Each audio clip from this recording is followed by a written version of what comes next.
मोदी सरकार ने आज बजट पेश कर दिया है जिसमें उन सवालों के जवाब सिरे से गायब हैं जिसने आम भारतीय रोजाना जूझ रहा है जिससे, और सरकार ने गरीब और मध्यम वर्गीय लोगों को फिर से बड़े बड़े सपनों में उलझा दिया है।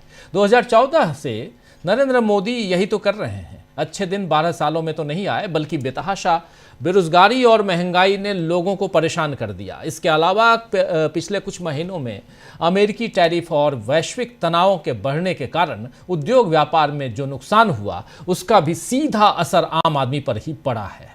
लेकिन बजट में इनमें से किसी पर कोई सीधी बात नहीं की गई है। इसीलिए कांग्रेस सांसद और नेता प्रतिपक्ष राहुल गांधी ने जो लिखा है वो आपके सामने रख रहा हूं।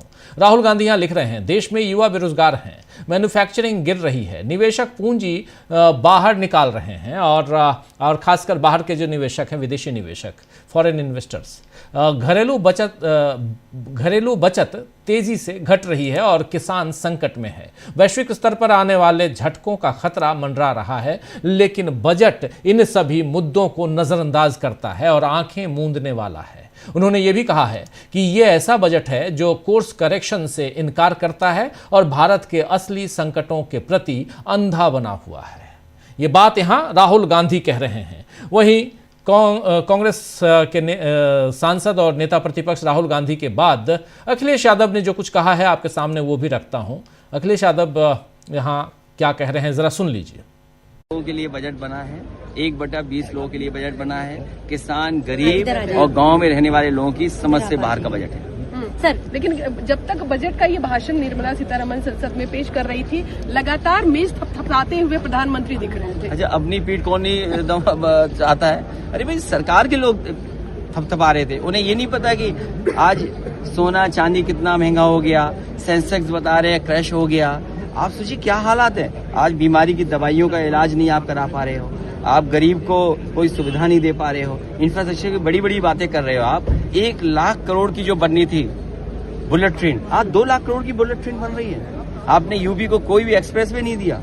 आप बिजली कितनी महंगी दे रहे हैं आप, और जो कंपनियां बिजली सप्लाई कर रही हैं वो मुनाफे में, हजारों करोड़ के मुनाफे में। तो आप किस तरह का बजट बना रहे हो, किसके लिए बजट बना रहे हो? विकसित भारत का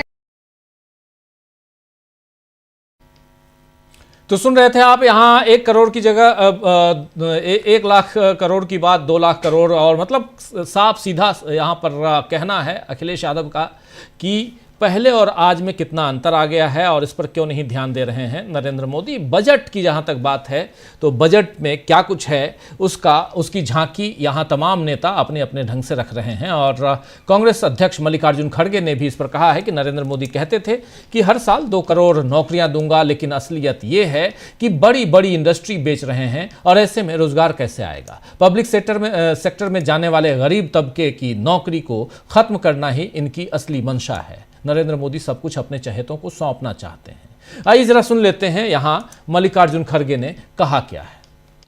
ये देखो, मोदी जी हर समय ऐसा कहते हैं, मैं 2 करोड़ नौकरियां दूंगा। मैं यहां तो बड़े इंडस्ट्रीज को बेच रहे हैं, एम्प्लॉयमेंट कहाँ देंगे? इन्होंने तो 80,000 करोड़ जमा करने के लिए बड़े इंडस्ट्रीज में जो है डिसइन्वेस्टमेंट करके अपने लोगों को, चाहते लोगों को वो देना चाहते हैं। और ये मंशा उनकी क्या है कि एक तो एम्प्लॉयमेंट खत्म करना, एक तो वीकर सेक्शंस, गरीब तबका जो पब्लिक सेक्टर में नौकरी में जाते थे उनके नौकरियां खत्म करना, ये उनका मंशा है। और इन्हों क्या विकसित भारत करते हैं।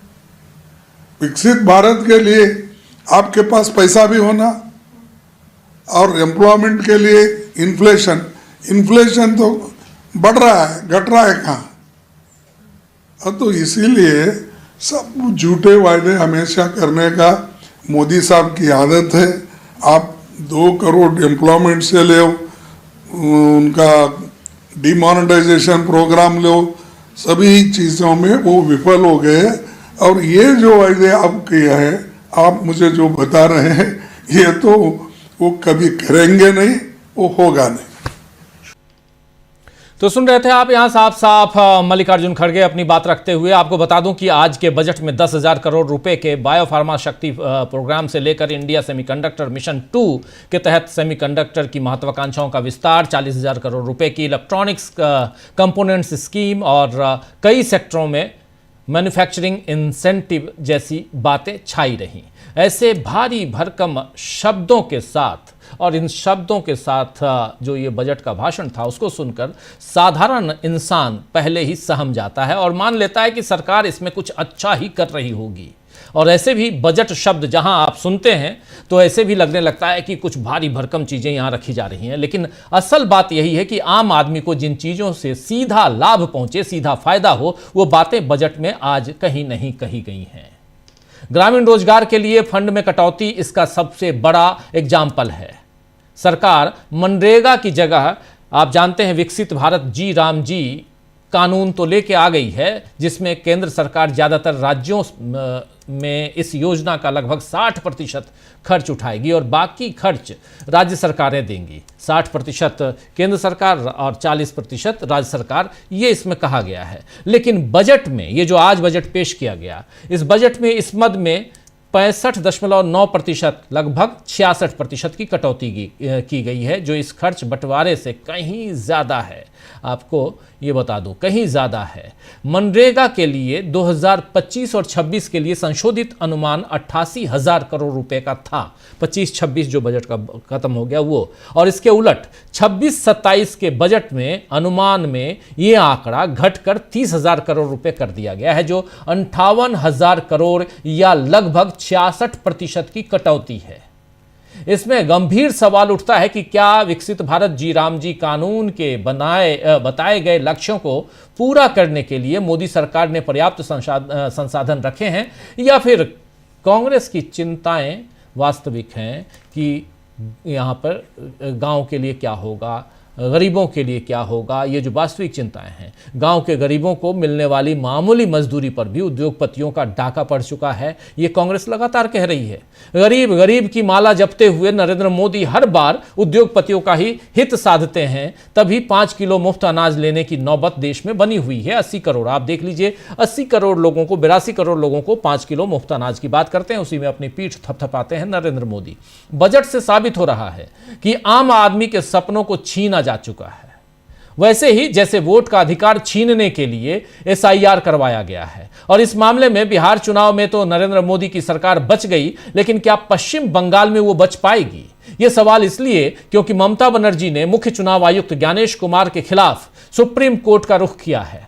ममता बनर्जी ने SIR प्रक्रिया को लेकर chief election commissioner Gyanesh Kumar और पश्चिम बंगाल के मुख्य निर्वाचन अधिकारी के खिलाफ रिट याचिका दाखिल की है। ये याचिका 28 जनवरी को दायर की गई है और ममता बनर्जी ने इससे पहले 10 जनवरी को CEC ज्ञानेश कुमार को चिट्ठी भी लिखी थी। इस चिट्ठी में उन्होंने चुनाव आयोग पर राज्य की जमीनी हकीकत को न समझने और असंवेदनशील रवैया अपनाने का आरोप लगाया था। ममता बनर्जी ने इस चिट्ठी में लिखा था कि चुनाव आयोग ने बहुत देर से ये व्यवस्था दी कि कुछ मतदाता अपने अधिकृत पारिवारिक सदस्यों के जरिए सुनवाई में पेश हो सकते हैं, लेकिन यही सुविधा प्रवासी मजदूरों को नहीं दी गई है। ममता ने इसे चुनाव आयोग की संवेदनहीनता और जमीनी हालात की समझ की कमी बताया था, और इससे पहले 3 जनवरी को भी ममता बनर्जी ने ऐसी ही शिकायत की थी।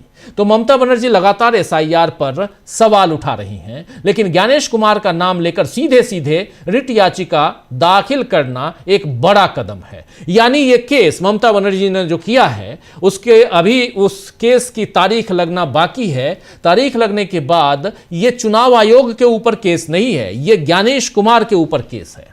ज्ञानेश कुमार के नाम से ये केस है, तो ये तगड़ा झटका ज्ञानेश कुमार को और चुनाव आयोग को लग सकता है।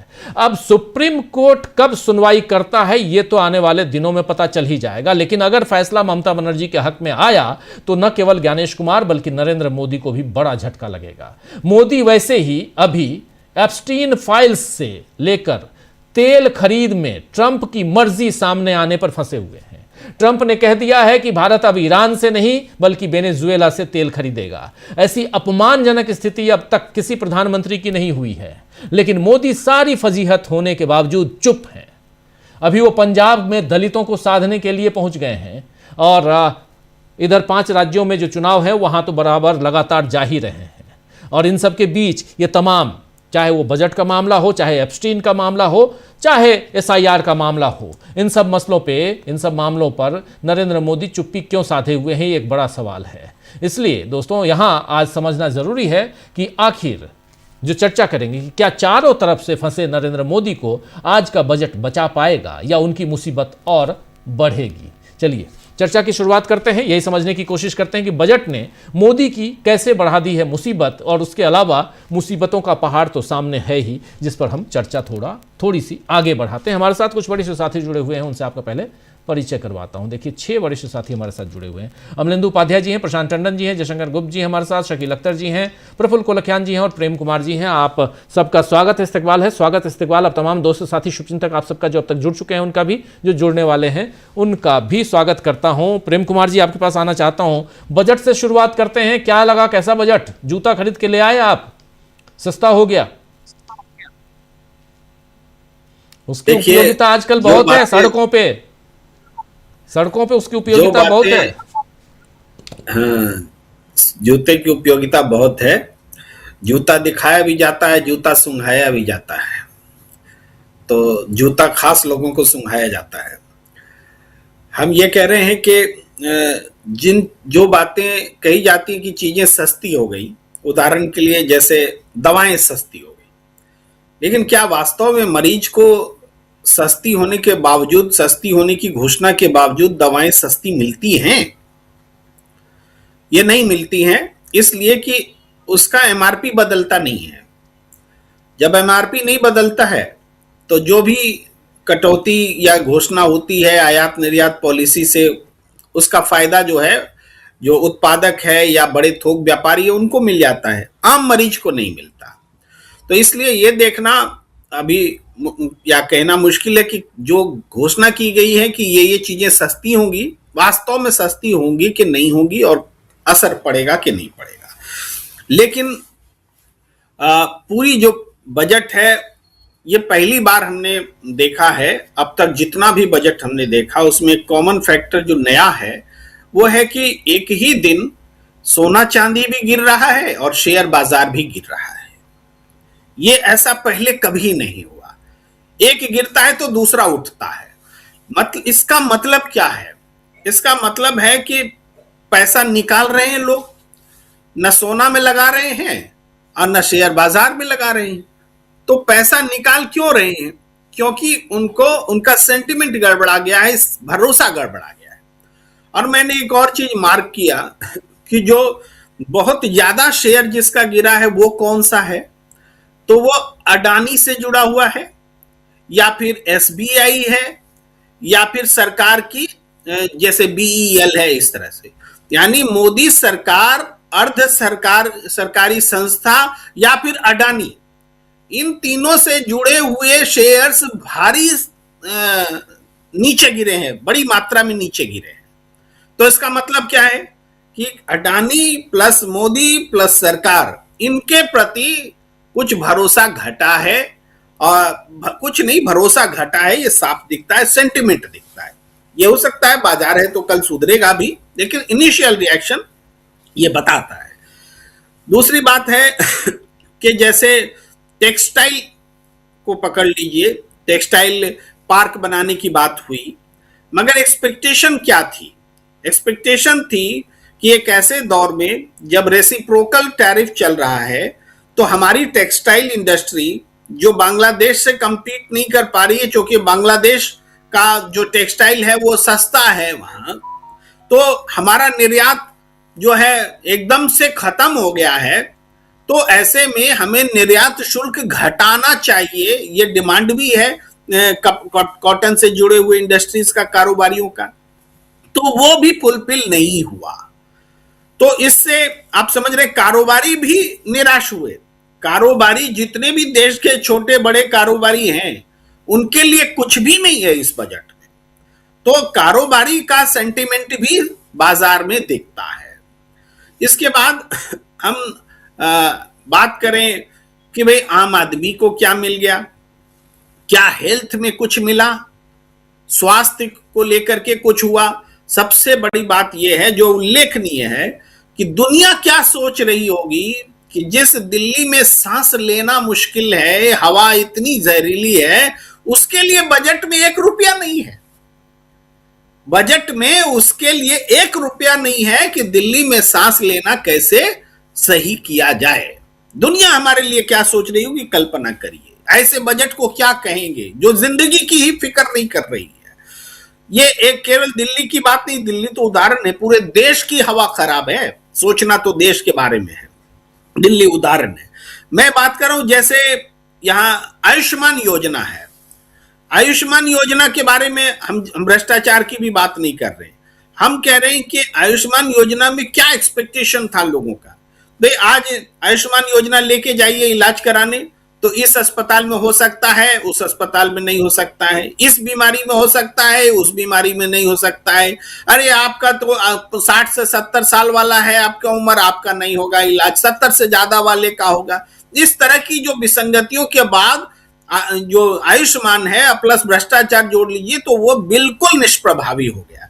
बजट में उम्मीद थी कि जो senior citizen 82% senior citizen health insurance से बाहर है, 82%, और इसका कारण है 60 साल से 70 साल का वो आयु वर्ग का सीनियर सिटीजन जो सबसे ज्यादा है सीनियर सिटीजन्स में, वो इसमें कवर ही नहीं होता है।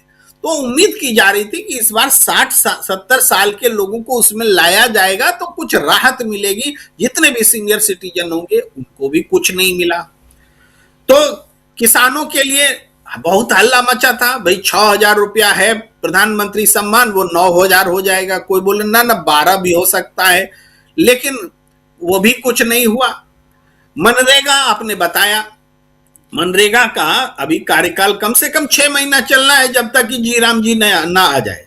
6 महीने के लिए मनरेगा में आपने 30,000 करोड़ रखा, जबकि पहले 86,000 करोड़ होता था साल भर में, तो 6 महीना में उसका आधा भी करते तो 42,000 करोड़ होना चाहिए था, वो भी आपने घटा दिया, सीधे 12,000 करोड़ घटा दिया, 1/3 कर दिया एक तरह से जो होना चाहिए था उसका। तो ये किसान विरोधी है, कामगार विरोधी है ये फैसला। और जी राम जी के लिए भी आपने कुछ एक्स्ट्रा प्रावधान कर दिया हो, कुछ बता दिया हो, वो नहीं, बल्कि उल्टे केंद्रीय प्रावधान तो 60% कर दिया है केंद्र सरकार का, वो भी घटा दिया है, तो वो भी नहीं दिखता है, आम आदमी से भी दूर है। अब इसके बाद ये कहा जा रहा है कि सेमी कंडक्टर में हमने 40,000 करोड़ का इन्वेस्टमेंट का ऐलान है।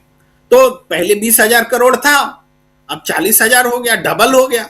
हमें आश्चर्य हुआ राजीव जी कि ऐसा सेमी कंडक्टर में क्या है कि यहाँ सीधे इन्वेस्टमेंट डबल कर रहे हैं। तो हमने पता लगाया कि सेमी कंडक्टर में गौतम अडानी है, उसका इन्वेस्टमेंट है, उनकी योजना है, उनकी परियोजना है। तो जहां गौतम अडानी है वहां पर तो पैसा उड़ेल दिया आपने, 20,000 को 40,000 करोड़ कर दिया। शायद जनता का रिएक्शन यही है, गौतम अडानी का भी शेयर गिरा है, मोदी सरकार से जुड़े हुए जो है सरकारी अर्ध सरकारी उसका भी गिरा है। मैं शायद इसलिए बोल रहा हूं कि बाजार विशेषज्ञ नहीं हूं, मैं बस पॉइंट्स जोड़ रहा हूं।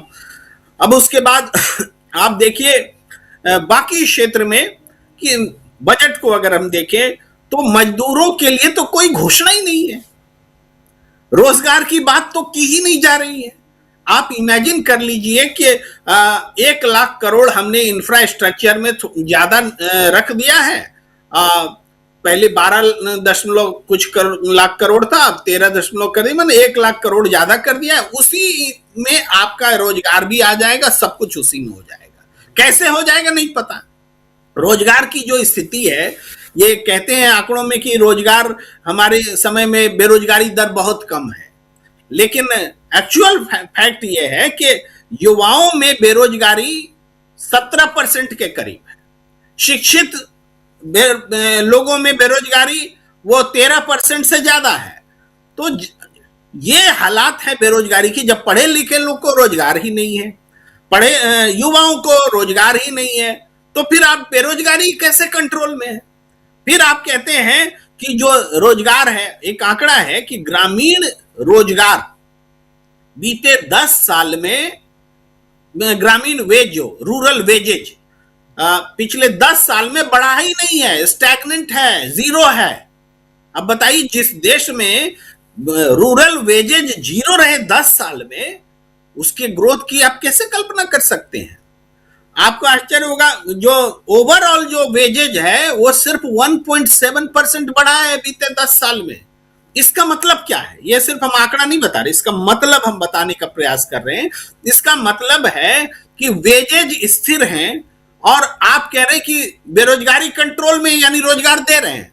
तो ये है कि आप मनरेगा के लोगों को रोजगार बता रहे हैं, आप गीग वर्कर्स को रोजगार है रोजगार, लेकिन वो रोजगार जिसमें 10,000, 15,000, 20,000 रुपया मिलता है, वो रोजगार, उसकी संख्या जरूर ज्यादा है, लेकिन चूंकि वेजेज स्थिर हैं और बड़ी संख्या में बेरोजगारी है, और फिर भी आप कह रहे हैं कंट्रोल है। इसका मतलब है क्वालिटी एम्प्लॉयमेंट बहुत डाउन हो चुका है, जिसमें जीने लायक पैसा मिले, जो 8 लाख रुपया न्यूनतम है, जिसको ईडब्ल्यूएस कैटेगरी मानते हैं।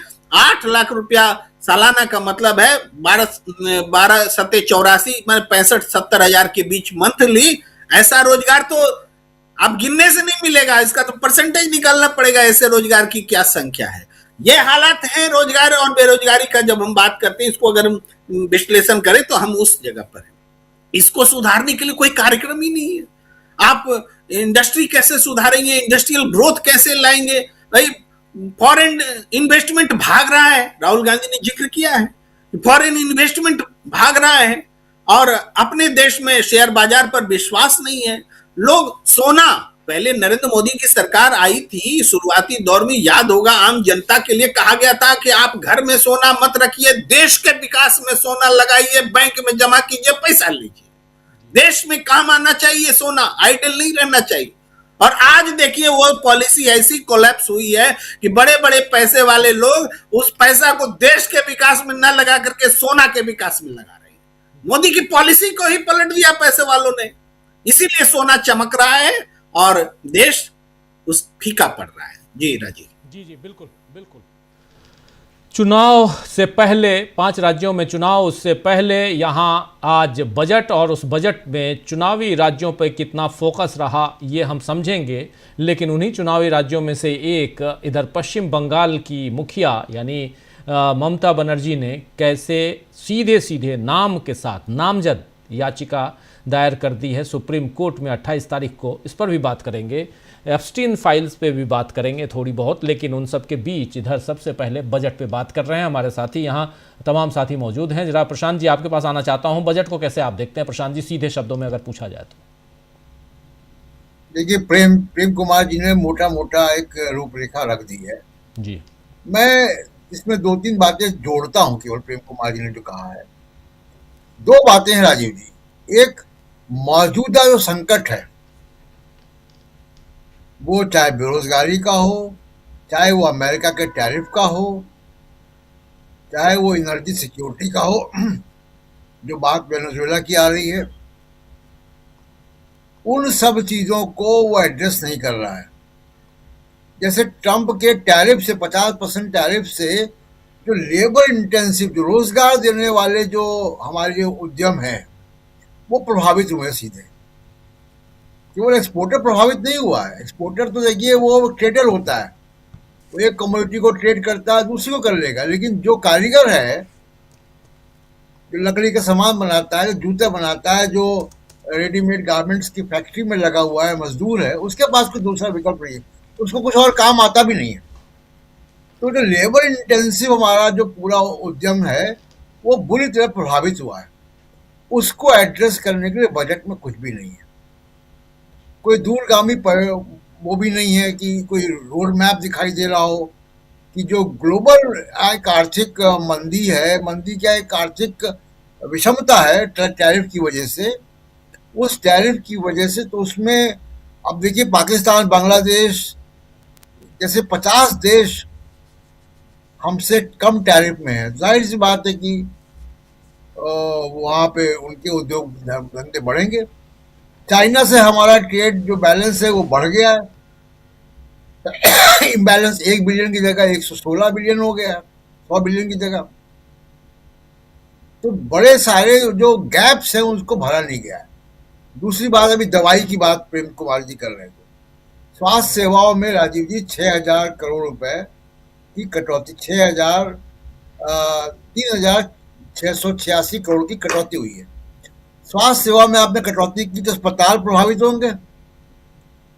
तो जब डॉक्टर उपलब्ध नहीं होगा, जब अस्पताल अच्छे नहीं होंगे, बढ़ेंगे नहीं, तो दवा सस्ती का क्या करेगा मरीज? दवा का पर्चा तो कोई डॉक्टर ही बताएगा ना।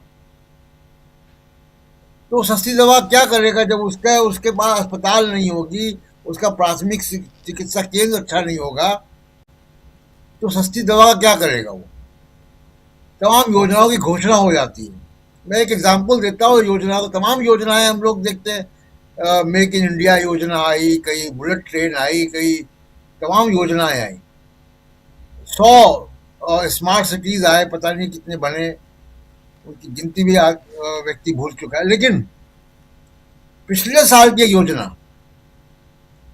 कि कॉर्पोरेट सेक्टर में इंटर्नशिप सरकार लगवाएगी। जी। 1,65,000 वैकेंसी सरकार ने निकाली। जी।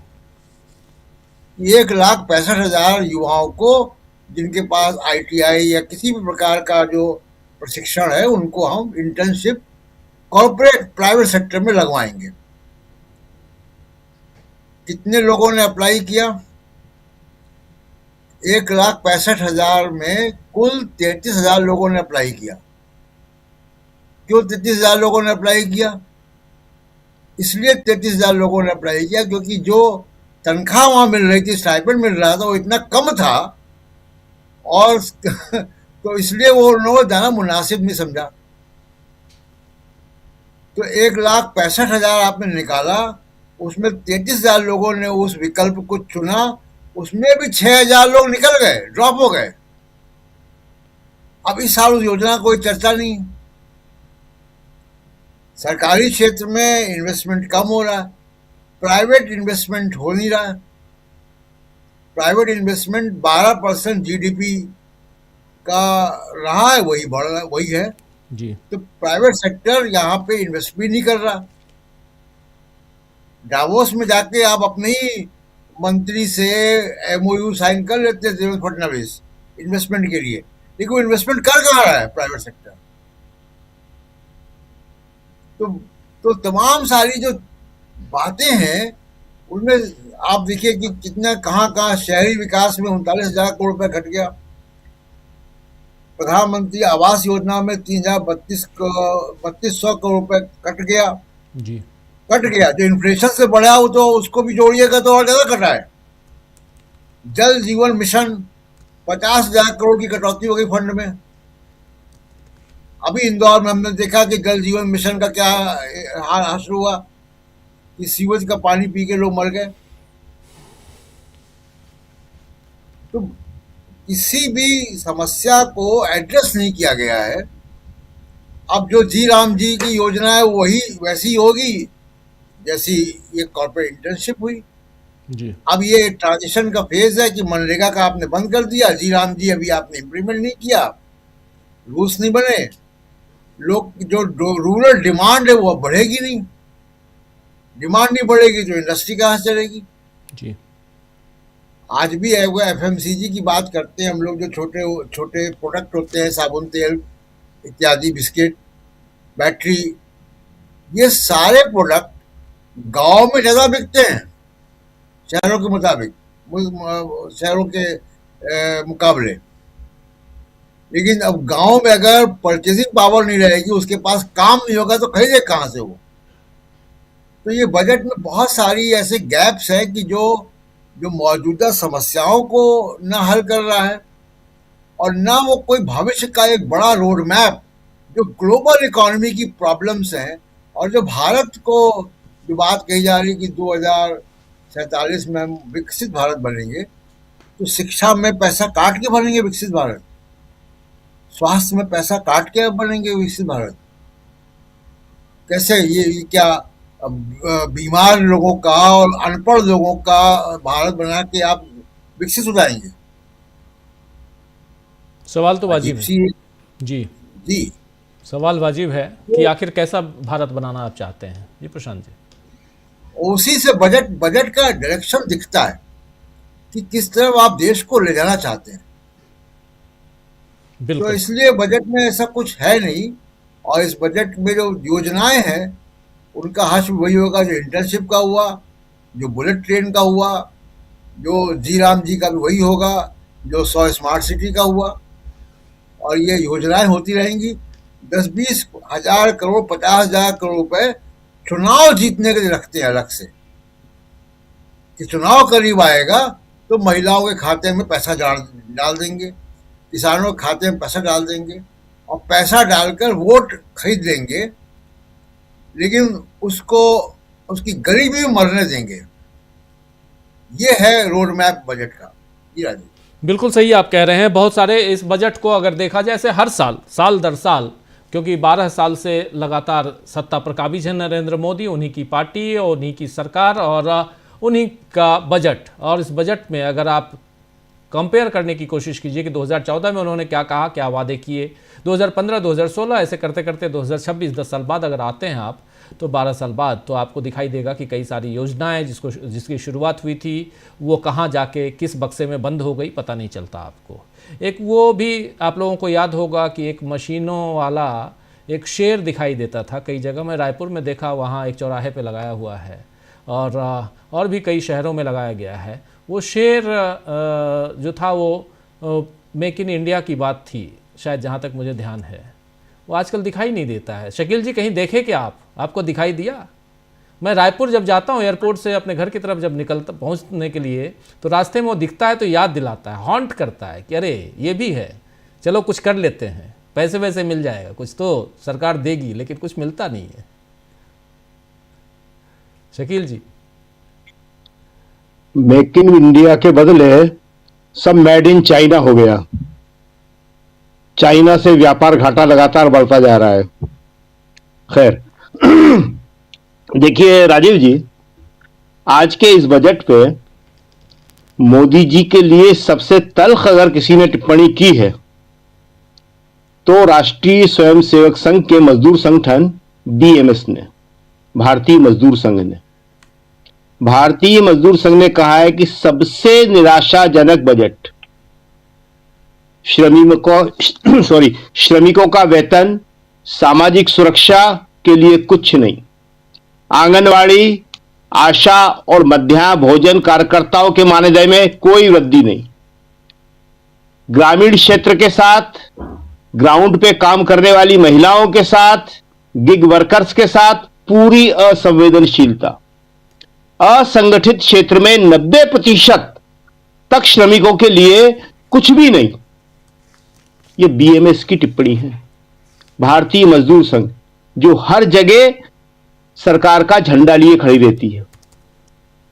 अभी जो सुप्रीम कोर्ट ने कहा, हमारे माननीय मुख्य न्यायाधीश ने, सूर्यकांत जी ने, कि यूनियनें बंद करा रही हैं उद्योगों को, तो ये बीएमएस जहां भी मजदूरों के हित की लड़ाई होती थी वहां मालिकों के हित की लड़ाई लड़ने पहुंच जाती थी।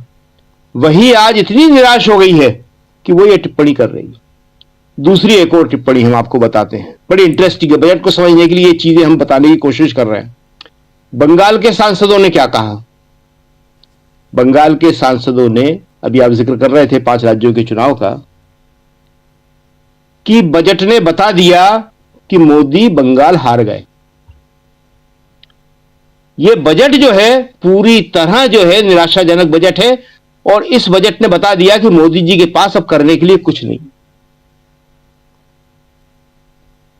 तो राजीव जी, पहले जो कांग्रेस के टाइम में बजट आते थे तो बीजेपी या जनसंघ तो बड़ी निंदक किस्म की पार्टी है, बड़ी आलोचक किस्म की, छिद्रान्वेषी, हर चीज में कमियां कमियां कमियां ढूंढ लेती है। तो ये इनका एक पेड वाक्य हुआ करता था, नई बोतल में पुरानी शराब है कांग्रेस के बजट को। मगर अब बोतल भी पुरानी और अंदर पानी, कुछ भी नहीं है। लोकसभा के अंदर अभी एक जो आप दिखा रहे हैं वीडियो, वो आ गया फिर सामने, ये मोदी जी का ताली बजाते हुए, जिसको लेके पत्रकार भी बड़े खुश हो रहे थे। सारे के सारे जो सत्ता पक्ष के सदस्य थे उनके चेहरों से भी निराशा झलक रही थी।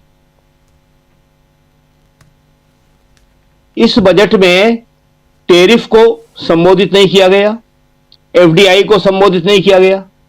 चिदम्बरम ने आज 4:30 बजे इसके ऊपर एक विस्तृत टिप्पणी की है और उन्होंने इन सारे पॉइंटों को उठाया है। उन्होंने बताया बहुत सारी चीजें हैं, लेकिन हम ऐसी चीजें बता रहे हैं जो दर्शकों को आसानी समझ में आए। उन्होंने कहा कि ये मोदी जी और इनकी सरकार शब्दों पे शब्द एक्रोनिम्स, इनसे थकते नहीं है। यही है इनके पास, लैंग्वेज जगलरी, भाषाई चमत्कार। एमएसएमईएस का बंद होना एक बहुत बड़ा खतरा है। वैसे ही रोजगार नहीं है और ये छोटे और लघु उद्योग जिन्हें एमएसएमईएस कहते हैं, ये बंद हो जाएंगे और हो रहे हैं, तो बेरोजगारी का हाल बहुत बुरा हो जाएगा। उन्होंने कहा कि कोर्स करेक्शन कहीं नहीं है। होना यह चाहिए था कि जो प्रॉब्लम्स आ रही हैं उन्हें ठीक करने की तरफ होता, लेकिन उन चुनौतियों को नजरअंदाज किया गया, देखा ही नहीं गया उनकी तरफ, रेत में मुंह छुपा लिया गया कि कोई समस्या नहीं है। तो इसलिए ये बजट जो है 12 साल का तो सबसे निराशाजनक है ही, जिसमें कहीं भी कुछ नहीं है। और पुरानी जो बातें हैं, अभी आप कह रहे थे और बाकी लोग भी कह रहे थे कि उन्हीं को दोहराया जाता है। जो 7 हाई स्पीड कॉरिडोर बनने की घोषणा की है, इन पे ऑलरेडी पहले से ही काम चल रहा था, इनकी फिजिबिलिटी रिपोर्ट बन रही थी। ये कोई नई चीज नहीं है इसमें। तो ये जो बजट है, इसने विपक्ष को तो बहुत सारे सवाल उठाने का मौका दिया ही, सत्ता पक्ष में भी जो एक खुशी होती है, एक जो माहौल होता है, वो नहीं है। इसके बदले सफाई के तौर पे, बचाव के तौर पे वो क्या कह रहे हैं? वो कह रहे हैं कि युद्ध के माहौल में और क्या होता। कौन सा युद्ध का माहौल? ईरान और अमेरिका के बीच का संभावित? अरे भारत का बजट है ये, इसमें आप युद्ध के माहौल से बचने के लिए आप क्या कर रहे हैं और आप क्या कर सकते हैं? नहीं, हम विश्वगुरु हैं, हम तो युद्ध भी रोक सकते हैं। आपका इसमें क्या रोल है? आपका रोल है यहां पे अपने लोगों को रोजगार देना। राहुल गांधी ने कहा है ये, और बाकी सब लोगों ने कहा, बेरोजगारी को एड्रेस ही नहीं किया गया। और किसानों की समस्या जहां की तहां है, उनके लिए कुछ भी नहीं है इस बजट में। ग्रामीण क्षेत्र के लिए इस बजट में कुछ भी नहीं है। तो सब मिला के ये बजट जो है सिर्फ एक रूटीन एक्सरसाइज बन के रह गया है जी। इसके अलावा इस बजट में कोई भी ऐसी चीज नहीं है जो आमतौर पे होती थी। सरकार कोशिश करती थी, अगर आम जनता को कुछ नहीं देने की कोशिश करती थी तो अपने लोगों को, समर्थकों को उत्साहित करने की कोशिश करती थी। लेकिन जैसा कि हमने सबसे पहले बता दिया बीएमएस का बयान आपको, कि बीएमएस का बयान बता रहा है कि आरएसएस भी इससे भारी दुखी है, निराश है जी। आप एपेस्टीन फाइल का जिक्र कर रहे थे, लास्ट सेंटेंस हम बोल दें, ये एपेस्टीन फाइल आने के बाद, ये ट्रंप के ये कहने के बाद कि अब ईरान से नहीं वेनेजुएला से तेल खरीदेगा भारत, आरएसएस और बीजेपी के अंदर भी सवाल उठ रहे हैं कि अब हमें यह बताएगा ट्रंप कि हम सुबह उठ के नाश्ते में क्या खाएंगे। बस इतनी कसर और रह गई है जी। जी बिल्कुल बिल्कुल, आप सही कह रहे हैं कि अब ये तय होगा वहां से कि आखिर हम नाश्ता क्या करेंगे और खाना क्या खाएंगे, डिनर में हम क्या करेंगे। तो ये सब अगर ट्रंप तय करेंगे तो फिर हमारे देश के प्रधानमंत्री क्यों हैं, इस कुर्सी पर क्यों हैं। और जांच की डिमांड हो रही है कि प्रधानमंत्री इस्तीफा दें और जांच में भाग लें, जांच करवाएं कि क्या चल रहा है, आखिर दूध का दूध और पानी का पानी आए। लेकिन जयशंकर जी, बजट की बात हो रही है, हालांकि बजट निराशाजनक है। और जैसे शुरुआत में प्रेम कुमार जी ने बिल्कुल सही कहा था कि ये एक ही दिन सोना चांदी दोनों सस्ता, दोनों में इस ढंग से गिरावट एक ही दिन नहीं देखी गई थी। वो कल से लेकर आज तक हम लोगों ने देख लिया, सोने में भी चांदी में भी। और इसके बाद जैसे ही बजट थोड़ा सा आगे बढ़ता है, निर्मला सीतारमण के बजट भाषण का आधा घंटा बीतते बीतते शेयर बाजार धड़ाम हो जाता है, हाहाकार मच जाता है और आज जब सब बंद हुआ है तब भी 1900 माइनस में बंद हुआ है, लगभग 1800 समथिंग 1900 माइनस में, तो 2500 तक चला गया था। यानी समझ सकते हैं 2% गिरना छोटी मोटी बात नहीं है।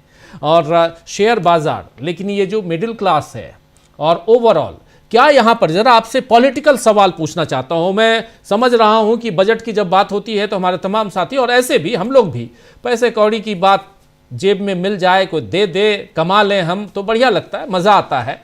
लेकिन पैसे कौड़ी की बात इस ढंग से, हज़ारों करोड़ रुपए, उसमें में फिस्कल डेफिसिट, तो इतना पैसा आया इतना गया, ये पल्ले पड़ता नहीं है आम जनता के।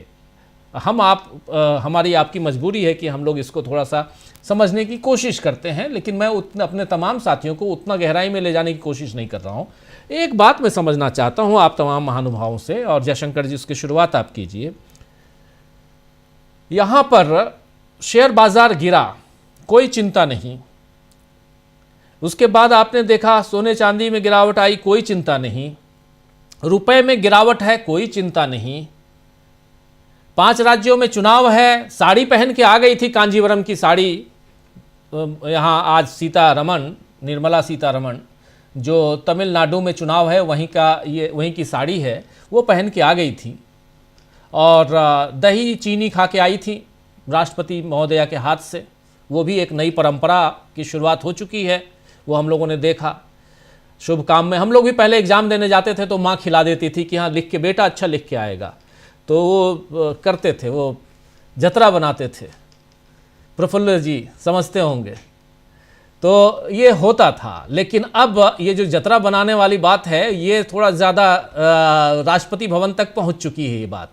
मैं दूसरी बात कह रहा हूं कि आखिर ये चिंता क्यों नहीं है कि शेयर बाजार गिर रहा है, फॉरेन इन्वेस्टर्स पैसा निकाल के लेके जा रहे हैं, सोने चांदी में गिरावट है, रुपए में गिरावट है, जो मिडिल क्लास है वो इतना निराश है, नाराज़ है। अब 12 साल में पहली बार देख रहे हैं कि मोदी और अमित शाह की तस्वीरों पे जूते मारे जा रहे हैं और कब्र खुदेगी के नारे लगाए जा रहे हैं। ये सब कुछ हो रहा है, उसके बाद भी चिंता नहीं है। 5 राज्यों में चुनाव है, चुनावी मोड में रहने वाले नरेंद्र मोदी को, उनकी सरकार को ये भी चिंता नहीं है कि कम से कम वहीं के लिए, जैसे पिटारा खोलकर पिछले साल का बजट याद कीजिए, कितनी बार बिहार का नाम लिया गया था, बिहार बिहार बिहार बिहार, और मधुबनी साड़ी पहन के आई थी। साड़ी भी मधुबनी साड़ी पहन के आई थी जिसमें वो था निर्मला सीतारमण जी। इस बार साड़ी पहन के जरूर आई, ये देखिए। लेकिन ये देखिए, दही खा रही हैं, दही शक्कर खा रही हैं, तो आई। लेकिन तमिलनाडु, केरल, पश्चिम बंगाल, असम, पुदुचेरी, इन 5 राज्यों पे जो फोकस होना चाहिए था वो क्यों नहीं रहा? ये यहाँ पर जरा जयशंकर जी को जरा ले आइए पहले, फिर प्रफुल्ल जी आपके पास आता हूं। जयशंकर जी, आ गया तो उसके बाद हमारे जी ठीक है, आवाज आ रही है। हमारे एक मित्र से बात हो रही थी, हमने कहा भाई किसी को कुछ दिया नहीं इस बजट में, तो कहा कि क्यों देंगे, चुनाव तो है नहीं कोई सामने। हमने कहा चुनाव तो है, 5 राज्यों में तो हो रहा है, बंगाल में है, तमिलनाडु में है, असम में है, पुडुचेरी में है, केरला में चुनाव तो हो रहा है। तो उन्होंने कहा कि नहीं, इसमें देखिए तमिलनाडु में जीतने का कोई कारण नहीं बनता है, केरल में सफलता मिलने की कोई गुंजाइश नहीं है, बंगाल ये हारेंगे ही हारेंगे। ले दे करके असम है, तो असम में तो हिंदू मुसलमान से काम चल ही जाएगा, तो उसके लिए फिर बजट में सब करने की जरूरत क्या है? तो मुझे थोड़ा उनकी बात में मतलब दम नजर आया। लेकिन हमने भी जब सोचना शुरू किया कि आखिर में बजट किसके लिए है, किसको फायदा दे रहा है। आमतौर पे माना जाता है कि साहब कारपोरेट को खुश करने के लिए किया जा रहा है, या अर्थव्यवस्था को कैसे मजबूती मिलेगी। लेकिन आप देख ही रहे हैं, मतलब हमारी निगाह भी लगातार बनी रहती है शेयर बाजारों पर। जिस तरह से शेयर बाजार धड़ाम हुआ है, इसका मतलब कि सटोरियों को, निवेशकों को हमारी अर्थव्यवस्था पे और निर्मला सीतारमण के बजट पे भरोसा नहीं है। ये जो 3 ट्रिलियन और 5 ट्रिलियन इकोनॉमी बनाने की बात की जा रही है, सब कुछ हो रहा है, तो कहीं ना कहीं से सब खोखलापन है और वो उजागर हो रहा है। लोग समझ रहे हैं कि भाई मामला हाथ में नहीं है, अगर इसमें ज़्यादा फंसोगे तो नुकसान हो जाएगा। और जो बबलगम फैलाया था कि चांदी इतनी बढ़ गई, 4 लाख रुपए हो गया, सोना 1,80,000 83,000 रुपए हो गया 10 ग्राम का दाम, मुझे बहुत हंसी भी आई, गुस्सा भी आया जब निर्मला सीतारमण जी कह रही थी अपने बजट भाषण के दौरान कि देश में गरीबी कहाँ है, लोग सोने और चांदी की दुकानों पे भीड़ लगा के खरीद कर रहे हैं।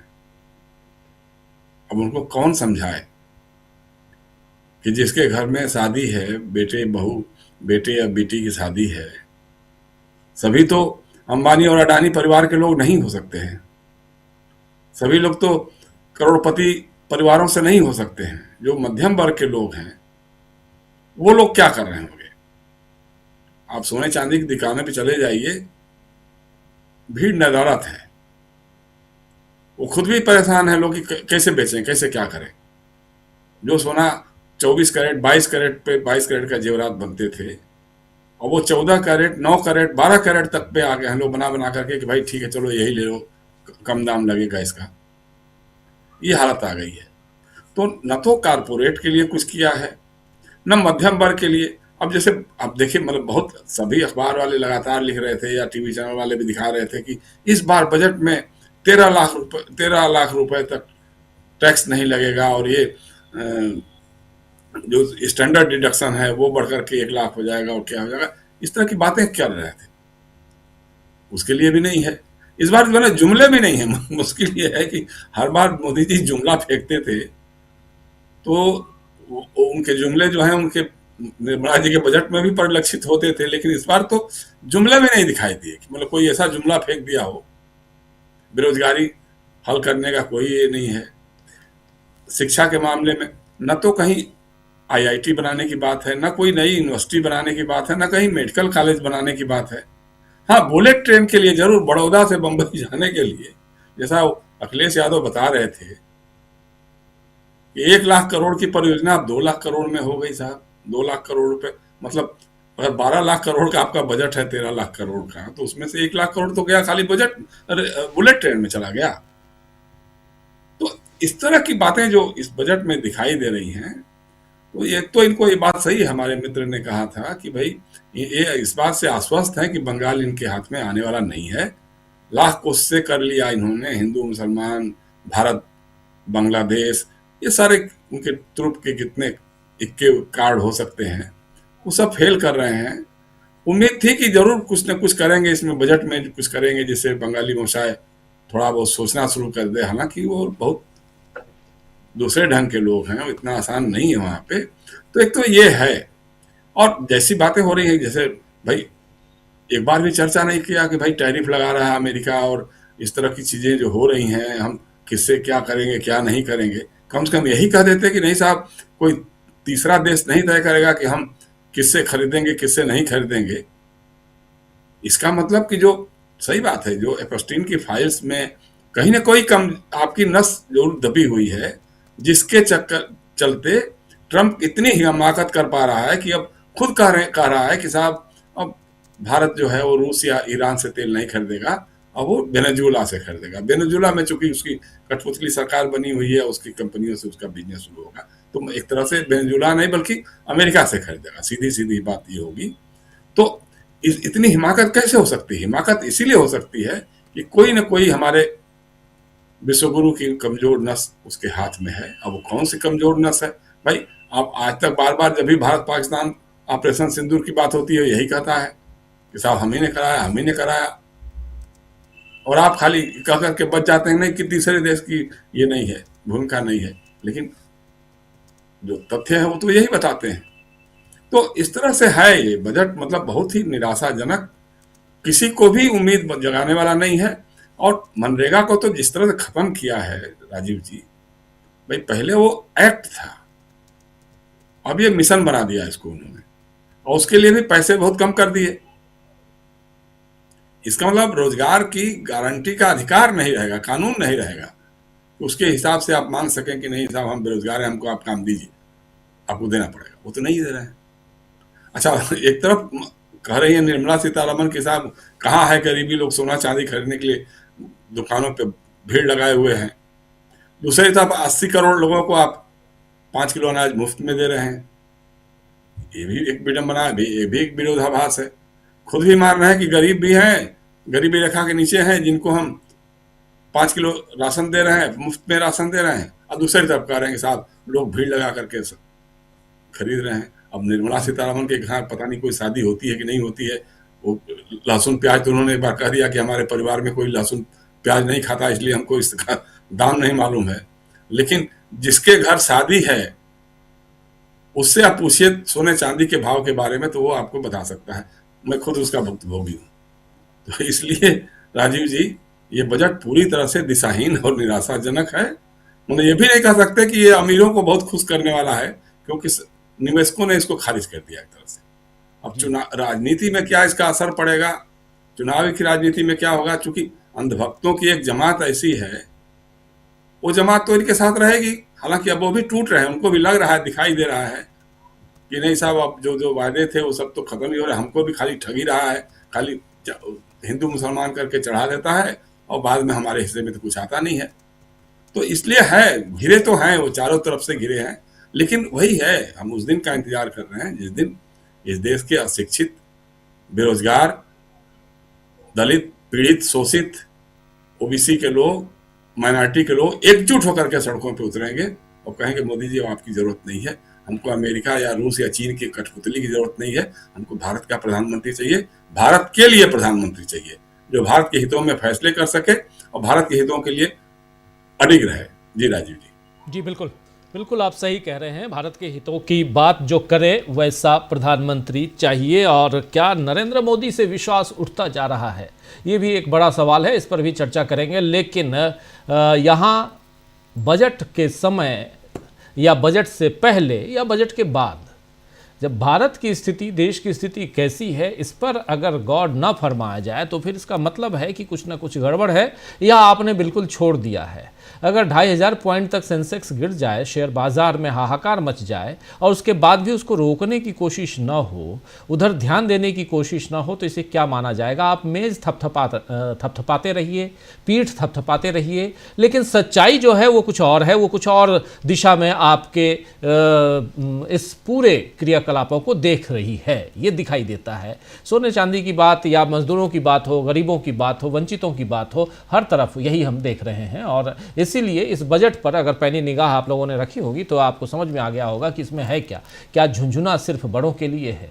वो लोग जो 2+2 के हिसाब से आते हैं या उसमें कुछ और लोग, इन सबको मिलाकर जो एक ग्रुप है, उसी ग्रुप के लिए बजट है। आम जनता को क्या मिला और क्या टोटली पॉलिटिकली या हर ढंग से अब कॉन्फिडेंट है नरेंद्र मोदी कि कुछ भी हो जाए, सरकार, सत्ता तो हमारी चलेगी। और जैसे आप लोग ही बता रहे थे अभी, शकील जी भी, प्रेम कुमार जी भी और प्रशांत जी भी और जयशंकर जी भी, कि 10,000 रुपये दे दो, चुनाव तो जीत जाएंगे हम उसी से। प्रफुल्ल जी, क्या यहाँ चुनाव जीतना और उसके लिए एक हमारे पास फॉर्मूला मिल गया है, वो करेंगे, बाकी चीज़ें इस बजट में कुछ रिफ्लेक्ट नहीं करता हुआ दिखाई दे रहा है आपको? कि पहले बजट लाकर थोड़ी कोशिश होती थी कि हाँ, हम अपने मतदाताओं को साधने की कोशिश करें, वोटर्स को साधने की कोशिश करें। इस बजट में वोटर्स को साधने की कोशिश हुई है क्या?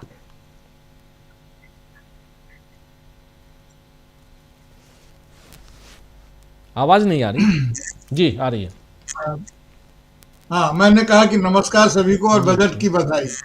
हिंदी में एक मुहावरा चलता है, जूते में दाल बांटना। जूते में दाल बांटना हिंदी का मुहावरा है। और जानते हैं कि मुहावरे असंसदीय नहीं होते हैं। तो जूते में दाल बांटा गया है। इसको समझने के लिए, पूरे बजट को समझने के लिए जो सबसे जरूरी चीज है, यह समझने की कोशिश करना कि हम जो ऋण जाल है, डेट ट्रैप, उससे कितने दूर हैं। और असल मुद्दा यहाँ है कि ऋण जाल से, डेट ट्रैप से हम कितने दूर हैं और अगर इसी तरह चलते रहे तो कितने दिन में उसमें फंसेंगे। ये जो प्रस्तावित बजट आकलन है ना, इसमें अभी बहुत कुछ होगा। इसको अगर हम लोग रीड करने लगेंगे अभी तो कंफ्यूज करेंगे। ये कंफ्यूज करने के लिए ये दिया गया है, क्योंकि इसके बाद जब बहस होगी, जब तमाम बातें चलेंगी तो सारी चीजें बदलेंगी। लेकिन एक बात निश्चित रूप से है, ये बजट निराशाजनक है और दिशाहीन है, क्योंकि इसका स्कीम जो है सो ये आज का नहीं, ये पिछले कई सालों से इसके स्कीम एक दूसरे को रिस्पॉन्ड नहीं करते हैं, कोरिस्पॉन्डिंग नहीं। तो अगर स्कीम्स कॉरेस्पॉन्डिंग नहीं होंगी तो जाहिर है कि एक का लाभ दूसरे में मिलेगा नहीं और एक से दूसरे का संवाद नहीं होगा, तो ये आइसोलेशन में तो अर्थव्यवस्था नहीं चलती है, इसलिए इसके भीतर का कोई इंटीग्रेशन नहीं है स्कीम्स में। मैं ये पहली बात ये करना चाहता हूँ। दूसरी बात ये कहता हूँ कि मनरेगा में सीतारमन जी के बजट में, मेटाफर में कह रहा हूँ, सीतारमन जी के बजट में जी राम जी के लिए कुछ नहीं है। ये अद्भुत है कि बजट पेश कर रहे हैं सीतारमन जी और जी राम जी खाली हैं, खाली डिब्बा, जैसा कि कांग्रेस ने इशारा किया और भी कई लोग कह रहे हैं कि बजट खाली डिब्बा बन गया, उसमें कुछ है नहीं। जिस दिन मनरेगा से इन्होंने छेड़छाड़ किया था उसी दिन इनका इरादा साफ साफ झलकने लगा था, हालांकि सबूत उसके तो आते ही रहते हैं और आएंगे ही बार में भी आते रहेंगे। देखिए, आरएसएस के लोगों ने या बीएमएस ने तो इसलिए भी चिंता व्यक्त की है कि इस रिजिम में इन लोगों के पास पैसा काफी आया है इधर से या उधर से, और सब पैसा शेयर मार्केट में अब डूब रहा है तो निराशा होगी। और उनको मजदूरों की बात इसमें तो किया ही नहीं गया। प्रेम कुमार सर ने बहुत अच्छे ढंग से कहा कि वेज स्टैग्नेशन में, असल में अर्थव्यवस्था में कुछ भी स्टैग्नेशन में नहीं होता है, या तो आप आगे जा रहे हैं या पीछे जा रहे हैं। स्टैग्नेशन में नहीं रह सकते, स्टैग्नेशन में रहना बहुत कठिन काम है, ये अर्थव्यवस्था में होता नहीं है। तो अगर ये यानी कि अगर फिगर टर्म में अगर ये स्टैग्नेटेड है तो इसका मतलब ये है कि प्राइस राइज तो हो रहा है, यानी कि वेज में इरोजन हो रहा है जबरदस्त, और अगर वेज में इरोजन हो रहा है तो इसका मतलब ये हुआ कि क्वालिटी ऑफ एम्प्लॉयमेंट डेड हो रहा है, उसमें मृत का अंश बढ़ रहा है। जो हमारा एम्प्लॉयमेंट है, जो उससे हमको मजदूरी मिलती है, वो जाहिर है कि वो उसमें डेट एलिमेंट ज्यादा हो रहा है। इसलिए राहुल गांधी ने ठीक ही कहा कि ये एंटी युवा है, क्योंकि लेबर फोर्स अंततः क्या होता है, युवा होता है। अब मैं तो लेबर फोर्स में काउंट नहीं होऊंगा चाहे जितना चिल्लाऊंगा आपके, तो लेबर फोर्स वो होता है जो युवा होता है, यंग होता है, जिसमें कुछ करने का उत्साह होता है, जिसके पास सपने होते हैं। वो बुरी तरह हताश और निराश है। तो एंटी यूथ तो ये बजट है ही, और एंटी लेबर इसलिए है कि उसके लिए कोई कदर ही नहीं है, कोई स्कीम ही नहीं है, उसके वेज का कोई इंतजाम ही नहीं है, कोई प्रोविजन ही नहीं है। तो ये पूरा का पूरा बजट जो है तो उस प्रकार से अगर इसको हम देखें तो इससे ये होगा कि अगर मनरेगा के लोग अगर रूरल एम्प्लॉयमेंट या रूरल इकोनॉमी पर वो ठीक ढंग से एड्रेस नहीं किया जाएगा तो यकीन मानिए सर टायर 1 सिटी दबाव में आ जाएंगे। और टायर 1 सिटी अगर दबाव में आ गए तो ये जो गांव के लोग जब आएंगे तो जो कहते हैं ना कहाँ है गरीबी और कहाँ इनको नहीं दिखती है जेनजी, सब दिखने लगेगा। अगर ये अर्थव्यवस्था को संभाल नहीं पा रहे हैं, अब ये किसी प्रकार से चल रहा है, इसको राम भरोसे छोड़ दिया गया है, तो ऐसी स्थिति में हमारे पास जो पॉलिटिकल जो इसका सिचुएशन है वो सिचुएशन ये है कि इनकी योजनाओं पर अभी देखा जाए कि ये क्या कर रहे हैं नहीं कर रहे हैं। मिडिल क्लास है कहाँ, अब मिडिल क्लास है नहीं, मिडिल क्लास अब मुहावरे में बचा हुआ है। इसलिए कि या तो देखिए कि विषमता कितनी तेजी से बढ़ रही है, या तो ऊपर भाग रहे हैं लोग जिनको काफी पैसा बढ़ रहा है उनका देखिए, उनके आंकड़े तो आएंगे फिर दोबारा, और या फिर एकदम जिनकी आमदनी बिल्कुल कम हो गई है। एफएमसीजी की बात कर रहे थे sir Gupta sir, Sahariya Shakeel sir. FMCG जो फास्ट मूविंग जो कंज्यूमर गुड्स हैं वो इसलिए गांव में बेसिक खपत होते हैं कि वहां की परचेजिंग कैपेसिटी से वो मैच करते हैं। 10 रुपया से ज्यादा हम, एक बड़ा आदमी 10 रुपया का पैकेट थोड़े खरीदेगा, और क्यों खरीदेगा, लेकिन गरीब आदमी 50 रुपया का पैकेट नहीं खरीदता है, वो 10 रुपया खरीदता है। और वहां और तमाम जगह आप जाके देखिए, इसको बोलते हैं श्रिंक इन्फ्लेशन, डिब्बा वही है, रैपर वही है, दाम वही है, लेकिन सामान कम हो गया है, तो इसको श्रिंक इन्फ्लेट कर जाता है। हमारा बजट भी एक श्रिंक इन्फ्लेटेड बजट है। आप फिस्कल डेफिसिट की बात बोल रहे हैं 4.3 4.5, लेकिन फिस्कल डिसिप्लिन की बात क्यों नहीं कर रहे हैं? फिस्कल डिसिप्लिन कहाँ है किसी? और नॉन बजटरी एलोकेशन में इतना एक्सपेंडिचर है, जो एलोकेटेड बजट थे सब में खर्च कम हुआ है, काम नहीं हुआ है इसलिए खर्च कम हुआ है, या पैसा नहीं था। बजट एलोकेशन तो आपने किया, अगर टाइम से पेमेंट नहीं आएगा तो क्या होगा, टोटल रिसिप्ट और टोटल पेमेंट को आप अगर हम आकलित करें, देखें अगर मोटे मोटे इंडिकेटर्स पे कि देश का टोटल रिसिप्ट क्या है और टोटल पेमेंट का क्या है, लायबिलिटीज क्या है, इंटरनल लायबिलिटीज, एक्सटर्नल लायबिलिटीज, तो देखे हैं कि स्थिति हमारी बहुत ही खराब है। इसलिए मैंने कहा कि अब बजट पर चर्चा करते समय यह विचार किया जाना प्राइमरी रूप से जरूरी है कि डेट ट्रैप से हम कितने दूर हैं, ऋण जाल में फंसने से हम कितने दूर बचे हुए हैं। पॉलिटिकल संदर्भ में अगले चरण में बात करूंगा कि ममता बनर्जी ने यहाँ केस किया। बिल्कुल बिल्कुल बिल्कुल, जरा उस पर भी बात करना जरूरी है। और आप चूंकि कलकत्ता में बैठे हुए हैं तो और भी इम्पोर्टेंट है आपसे वो जानना। लेकिन अमलेंदु जी, आपकी बारी, और ज़रा समझूं आपसे, इस बजट को पॉलिटिकली देखा जाए क्या, या अब कोई चिंता ही नहीं है, अब तो 10,000 रुपया बांटो और चुनाव ले लो अपने हाथ में, बाकी काम तो ज्ञानेश दादा कर ही रहे हैं। राजीव जी, 10,000 से भी ज्यादा भरोसा ज्ञानू दादा पे है। पंकज चतुर्वेदी जी ने इनाम दिया है तो हम लोग उसको आगे बढ़ाएं। ज्ञानू दादा जो है उनके ऊपर ज्यादा भरोसा है। 10,000 रुपया तो राजीव जी ज्ञानू दादा के कर्तव्यों को ढकने का एक आवरण है। मतलब कि ज्ञानू दादा के जो काम है उनको 10,000 रुपये से ढका जा सके, वरना कौन राजीव जी 10,000 रुपये पे जाकर वोट दे देगा। तो ये 10,000 रुपया तो मामला अलग है। तो अब ये कुल मिलाकर मुझको लगता है कि ज्ञानू दादा के ऊपर बहुत ज़्यादा भरोसा है और वही अब जो है इस देश के असली खवैया हैं। मोदी जी तो अब केवल जो है मुखौटा रह गए हैं, देश अब ज्ञानू दादा ही चला रहे हैं राजीव जी, अब ऐसा लगता है। क्योंकि सब कुछ अब जब ज्ञानू दादा को ही करना है तो वही करेंगे। लेकिन राजीव जी देखिए, मजबूरी है, चूंकि संविधान अभी तक बदला नहीं गया है तो हर साल का बजट एक पेश करना है, तो मजबूरी है तो बजट पेश किया गया है, वरना तो सीधा 2047 का ही बजट पेश कर देते। आवश्यकता क्या है ये बताने की 2047 में ऐसा होगा और 20 साल की योजना ऐसी होगी। और वही पंचवर्षीय योजनाएं तो सुनी थी, ये 20 वर्षीय योजनाएं कहाँ से आ गई। तो लेकिन अब 20 वर्षीय योजनाएं भी आ रही है, उसमें बताया जा रहा है कि 20 वर्षीय योजनाएं होंगी और उसके बाद जाके काम होगा।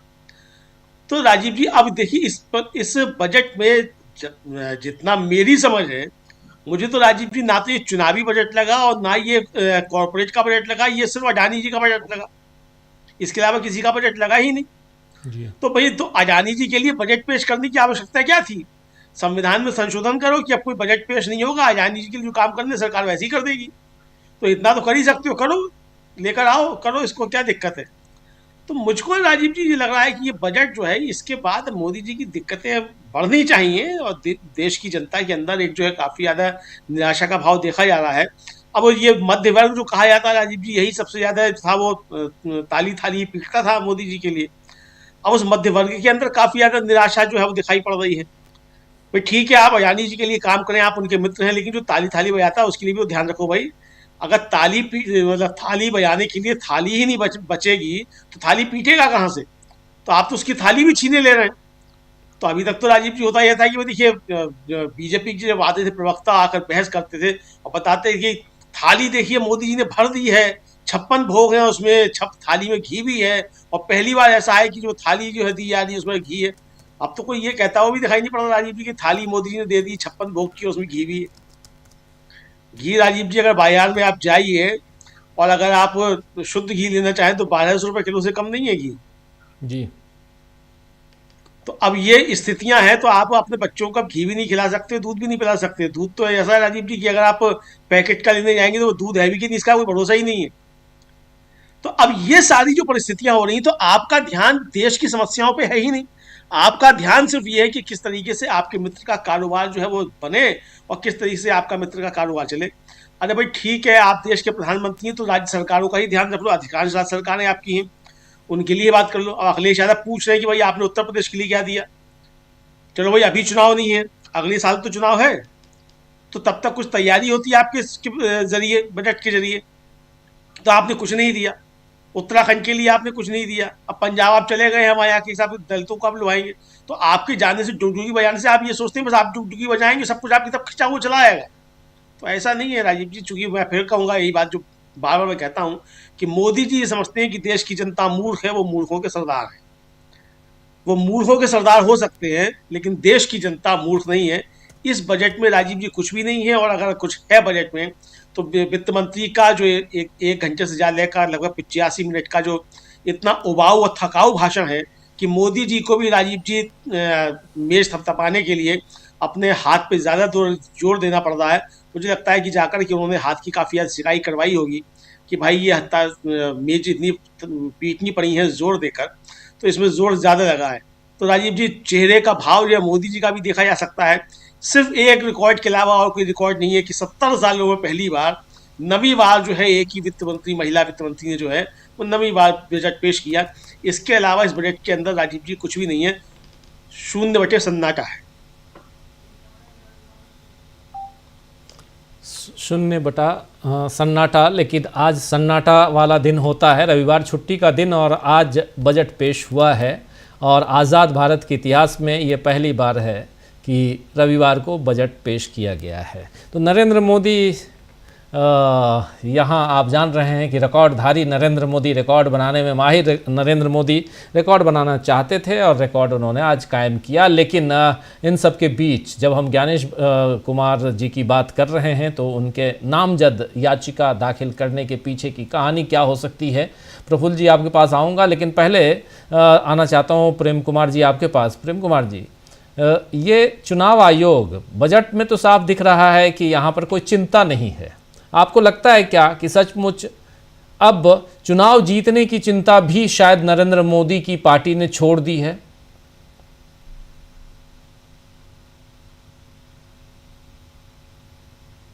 अजीब जी, चुनाव की चिंता तो बजट में थोड़ी बहुत हमें दिख रही है।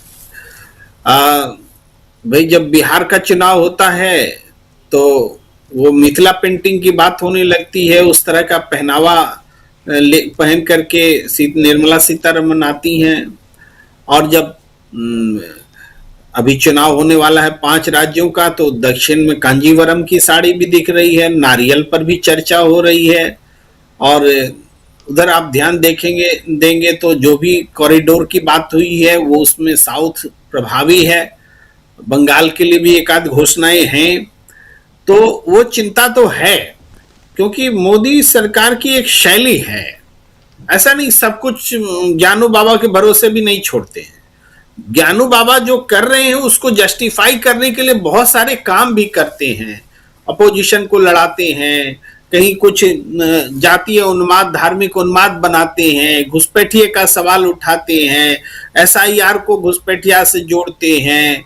तो इस तरह की कुछ कुछ बातें बताते हैं ताकि चोरी भी नेचुरल लगे और आप शक शुबा में रहे कि चोरी है या घुसपैठिया मामला है, या हिंदू मुस्लिम हो गया, या कि SIR हो गया, या कि विपक्ष में एकता नहीं थी, वो उससे नहीं मिला, वो उससे नहीं जुड़ा, राहुल गांधी कम यात्रा कर गए कि प्रियंका गांधी नहीं गई, कि ममता बनर्जी से मिल के नहीं लड़े, कि मिल के लड़ लिए। तमाम तरह की वो चीजें पैदा कर देते हैं ताकि आप दूसरी बातों में भी फंसे रहें। ये उनकी शैली है। तो ऐसा नहीं कि चुनाव SIR के ही भरोसे हैं या ज्ञानू बाबू के ही भरोसे हैं, वो इनकी शैली है, एक वो दिखती है। लेकिन इस बजट में बस प्रतीकात्मक रूप से वो चीज दिखता है कि कुछ एरिया को उन्होंने कवर किया है जो चुनाव जहां होने वाले हैं, मगर ओवरऑल चूंकि ये बजट आम जनता के पक्ष में नहीं है, ये बजट प्रभावशाली और पूंजीपतियों के पक्ष में है। ये बजट भ्रष्टाचार को बढ़ाने वाला बजट है, क्योंकि आप पिछले योजनाओं का भी बजट का हिस्सा देखिए, कितना जनता को पहुंचा और कितना भ्रष्टाचार की भेंट चढ़ा, वो भी देखें। हमने कहा सेमीकंडक्टर में ये इन्वेस्ट कर रहे हैं, जहां गौतम अडानी इन्वेस्ट कर रहे हैं वहां पर ये पैसे लगा रहे हैं। इसके अलावा जो बायो फार्मा में जो इन्वेस्टमेंट की बात आई है, आप देखिए ना, इलेक्टोरल बॉन्ड निकालिए, बायो फार्मा कंपनियों ने खूब चंदा दिया था, तो वहां भी उनका कनेक्शन मिल जाएगा। तो ये बजट भ्रष्टाचार को भी बढ़ाने वाला बजट है, ये प्रो पीपल तो है ही नहीं। तो इसका ये स्वभाव सामने आया है। अब इसको इस रूप में देखें, कुछ और भी बातें हैं, क्योंकि इसमें विदेशी प्रभाव भी दिखता है, क्योंकि भारत को आत्मनिर्भर बनाने के लिए जो कदम उठाने चाहिए बजट में, कि मैन्युफैक्चरिंग को बढ़ावा दिया जाता, अपनी जो टैरिफ से लड़ने की हिम्मत दिखलाई जाती, रेसिप्रोकल टैरिफ से, वो सारी चीजें नदारद हैं। तो इसका कारण क्या है? इसका कारण क्या ये संयोग है कि एप्स्टीन फाइल सामने आता है, उसकी नई फाइलें सामने आती हैं, नरेंद्र मोदी जी का एक संबंध एप्स्टीन से दिखता है, वो कैसे वो बेनेट से बात कर रहे हैं कि इजराइल में नाचने गए थे, कि उन्होंने सलाह ली थी एप्स्टीन से, ये सारी बातें जो सामने आई हैं, आ रही हैं। और उस समय ठीक डोनाल्ड ट्रंप कहते हैं कि आपको वेनेजुएला से ही लेना पड़ेगा तेल। ये दोनों एक ही दिन हो रही है घटना जी। कि वेनेजुएला से आपको तेल लेना होगा और एप्स्टीन फाइल का खुलासा भी है। खुलासे में कुछ बातें भी हैं और वो गुंजाइश भी है जिसमें कि विदेश मंत्रालय आकर कह रहा है कि इसमें कुछ नहीं है, और बीजेपी आकर कह रही है कि हिज लगा दिया है एप्स्टीन के सेंटेंस में, और हिज लगा करके माने को बदल दिया है कांग्रेस ने, वरना वो एप्स्टीन के साथ बातचीत नहीं, इस तरह का आभास दे रहे हैं। वो गुंजाइश छोड़ी गई है कि अगर आपने मेरी बात नहीं मानी तो इस गुंजाइश के भी सबूत और निकाले जा सकते हैं। तो ये जो स्थिति है, तो बजट पे विदेशी प्रभाव भी दिख रहा है कि हम इस बजट को, देश को आत्मनिर्भर बनाने वाला स्टैंड ही नहीं नजर आ रहा है। अरे पहले कम से कम स्मार्ट सिटी की तो घोषणा करते थे, वो बने ना बने। इस बार तो स्मार्ट सिटी भी गायब है, या इस तरह की योजना ही नहीं है। आत्मनिर्भर वाला सवाल ही खत्म है। तो हम ये कह रहे हैं, वो राष्ट्रवाद भी नहीं दिखता बजट में। वो किसी शक्ति, ऐसा लगता है जैसे सारी जुबान ही गूंगी हो गई हो। राष्ट्रवाद की जुबान नहीं है, आत्मनिर्भरता की जुबान नहीं है। वो चाइना से ट्रेड बैलेंस करने का भी सवाल खत्म है, उस पर भी चुप्पी है। पहले तो था चाइनीज वस्तु का बहिष्कार करेंगे, स्वदेशी को अपनाएंगे, बस नारे में ही होता था। प्रैक्टिकली तो हम देख रहे हैं ट्रेड बैलेंस का क्या हाल है। वो सारी चीजें, इन सब चीजों को देखते हुए हम इसको अगर वर्तमान चुनाव से देखें तो हमें तो लग रहा है कि ये सरकार डरी हुई है। मोदी सरकार डरी हुई है, और वो डर बजट में भी दिख रहा है। वो विदेशी शक्तियों के हाथों भी डरी हुई है, और भारत के विपक्ष के सामने भी डरी हुई है। और इस दोनों डर के बीच में इस बजट को आप देखिए, आपको चीजें नजर आएंगी। जी प्रशांत जी, आपको भी लगता है क्या कि सरकार डरी हुई है? जी, पहले जरा वेनेजुएला की बात कर लेते हैं। वेनेजुएला के तेल